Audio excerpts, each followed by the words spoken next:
Nous sommes le 23 septembre 1997 en Algérie. La veille, des extrémistes musulmans ont massacré 200 Algériens à Bentala, au sud d'Alger. La ville étant bouclée par la police, le photographe Hossein Zouar se dirige vers l'hôpital de Smirli, où les corps des victimes ont été rapatriés. En fait, cette photo, elle est prise à la sortie d'un hôpital.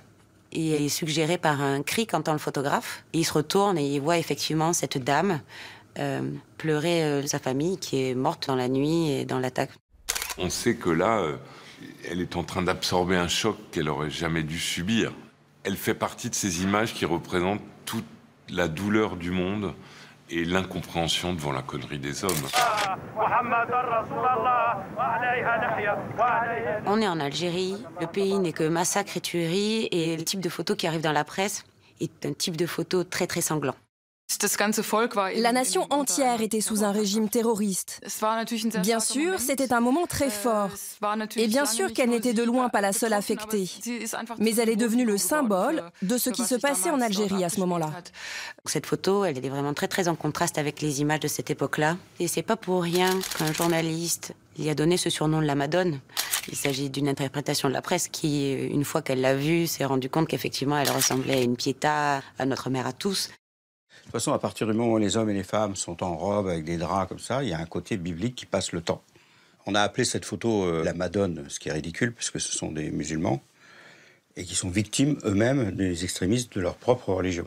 Il envoie ses photos et le lendemain matin, il voit les revues de presse. Et il se rend compte que sa photo se retrouve à la une de beaucoup de journaux. Et il comprend que les galères vont commencer.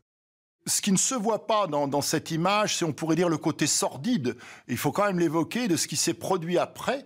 C'est-à-dire, on a un photographe ici qui saisit une scène, qui va se faire le témoin de violences qu'il faudrait faire cesser. Donc, on pourrait dire un geste engagé de photographe qui va se retourner contre lui.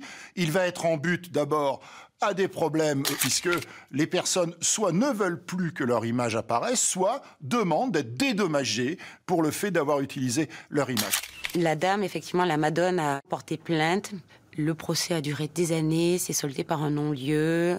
Le photographe aussi dira, si j'avais su, jamais je n'aurais fait cette photographie, ou en tout cas jamais je ne l'aurais publiée. L'image a fait le tour du monde. C'était bien sûr une image importante à l'époque.